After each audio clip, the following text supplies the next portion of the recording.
اور اب میں دینی مدارس کی اہمیت کے عنوان سے معنور پر دعوت سخن دینے جا رہا ہوں حافظ محمد صاحبان اشرف شعبہ عربی کے طالب علم۔ نحمده ونصلي على رسوله الكريم أما بعد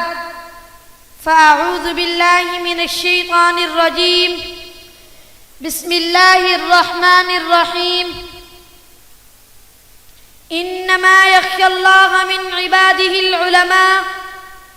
وقال النبي صلى الله عليه وسلم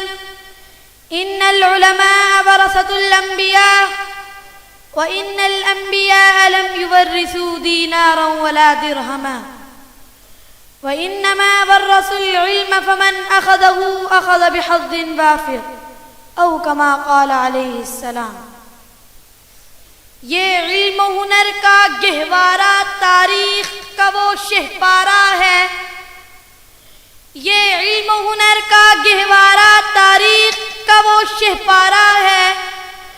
ہر پھول یہاں ایک شعلہ ہے، ہر سرو یہاں مینارہ ہے، کوہسار یہاں دب جاتے ہیں، طوفان یہاں رک جاتے ہیں، اس کاخ فقیری کے آگے شاہوں کے محل جھک جاتے ہیں، عابد کے عقی سے روشن ہے سادات کا سچا صاف عمل، آنکھوں نے کہاں دیکھا ہوگا اخلاص کا ایسا تاج محل۔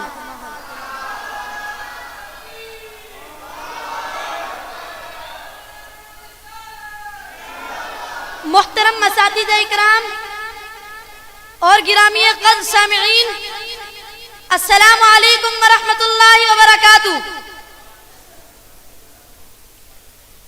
آج میری تقریر کا موضوع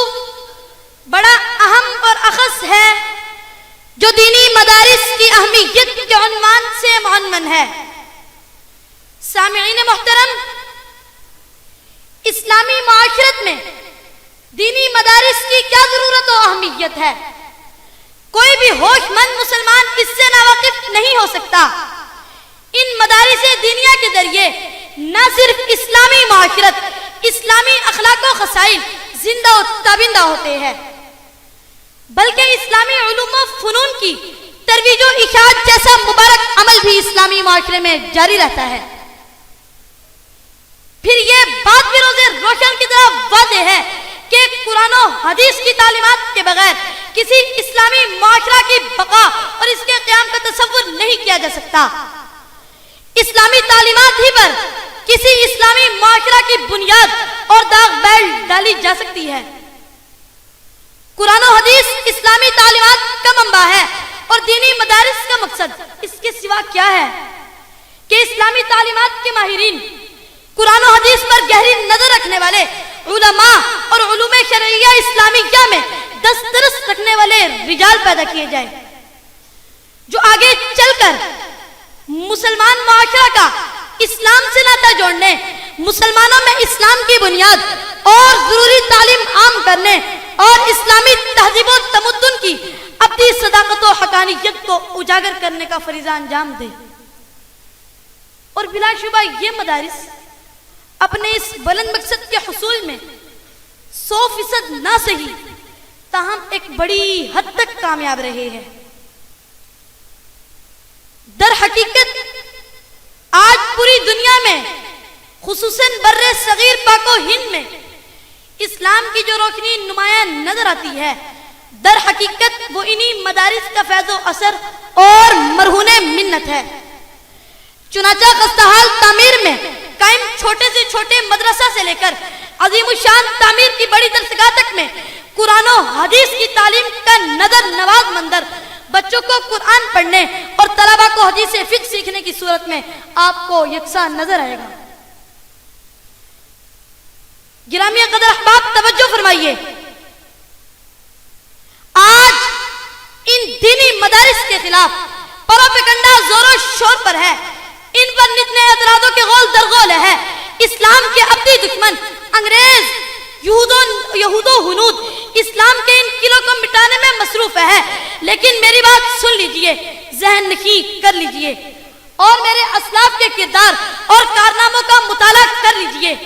تاریخ گواہ ہے کہ جب بھی رب کی زمین میں کفر کا طوفان کھڑا کیا گیا، بدعات، رسومات، رواجات کو ہوا دی گئی، انگریزوں کی حکمرانیت اور یہود و ہنود کی شیطانیت کو رواج دیا گیا، علماء ربانیین کو پھانسی پہ لٹکایا گیا، حق گو لوگوں کا سرطن سے اڑایا گیا، مجاہدین پر مقدمات چلایا گیا اور انہیں سرعام درختوں پر لٹکایا گیا، الکفر ملت واحدۃ کا سماپ بنایا گیا، تو انہی مدارس کے طلباء و فضلاء نے ان فتنوں کا ڈٹ کر مقابلہ کیا، انگریز کو بھاگنے پر مجبور کیا، ظلم و جبر کو دفع کیا، اخوت اور بھائی چارگی کو عام کیا، اسلام کا پرچم بلند کیا، اور قل جاء الحق وزهق الباطل ان الباطل كان زهوقا کا سما آیا کیا، جس کی چمک دمک آج مشرق سے مغرب تک اور شمال سے جنوب تک نظر آ رہی ہے۔ سامعین محترم، ان مدارس نے ہزاروں مفسر، محدث، مفتی، متکلم، محقق، مدقق، مناظر، معلم، مبلغ، مدبر، مفکر، مقرر، سیاستدان، صحافی، شاعر، ماہر تیار کیے، اور ہزاروں فقہا، علماء، فضلاء، فصحا، بلغاء، ادباء، صلحاء، اتقیاء، اذکیاء، اصفیاء، اکابر، شیوخ پیدا کیے، جن کے تذکرے سے ایمان کو تازگی، اذہان کو پاکیزگی، روحوں کو سرشاری، عمل کو بیداری، فکر کو وسعت، نظر کو ٹھنڈک، زبان کو شیرینی، دل کو حلاوت، عقیدے کو پختگی اور عمل کو شائستگی کی دولت نصیب ہوتی ہے۔ گرامی قدر احباب، انگریزی تعلیم سے نشو و نما پانے والے اور کالج اور یونیورسٹی کی فضا میں پلنے بڑھنے والے شاعر مشرق، مفکر پاکستان علامہ محمد اقبال کی کلندرانہ نگاہ کتنی دور رس تھی، جو انہوں نے دینی مدارس کی اہمیت پہ لکھی، جس کا اندازہ آپ ان کی اس تحریر سے بخوبی لگا سکتے ہیں۔ فرمایا ان مکتبوں کو اسی حالت میں رہنے دو، ان مکتبوں کو اسی حالت میں رہنے دو، غریب مسلمانوں کے بچوں کو انہی مدارس میں پڑھنے دو۔ اگر یہ ملا اور درویش نہ رہا تو جانتے ہو کیا ہوگا؟ جو کچھ ہوگا میں انہیں اپنی آنکھوں سے دیکھ آیا ہوں۔ الغرض دینی مدارس کے بغیر امن و امان کا قیام اور تشخص کی بقا مشکل ہی نہیں بلکہ ناممکن ہے۔ وما علینا الا البلاغ۔